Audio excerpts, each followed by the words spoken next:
अभी हाल में हम लोगों ने सोचा है कि अब यहाँ तो खैर मेडिकल कॉलेज बन ही रहा है, लेकिन हम लोगों ने यह भी सोचा है आगे कि मेडिकल कॉलेज भी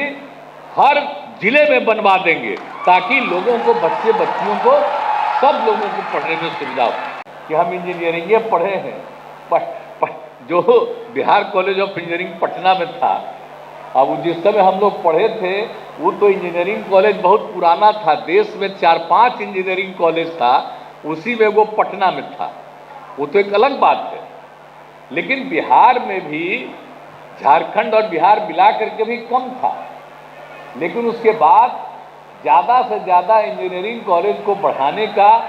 और मेडिकल कॉलेज को भी बढ़ाने का हम लोगों ने शुरू किया था। और वही आपको बता दिया कि तय कर दिया कि हर जिले में इंजीनियरिंग कॉलेज होगा, और मेडिकल कॉलेज के लिए भी कई जगहों पर किया जा चुका है, आप समझ लीजिए। अब उसके बाद तो अभी हाल में हम लोगों ने सोचा है कि अब यहाँ तो खैर मेडिकल कॉलेज बन ही रहा है, लेकिन हम लोगों ने यह भी सोचा है आगे कि मेडिकल कॉलेज भी हर जिले में बनवा देंगे ताकि लोगों को, बच्चे बच्चियों को, सब लोगों को पढ़ने में सुविधा हो।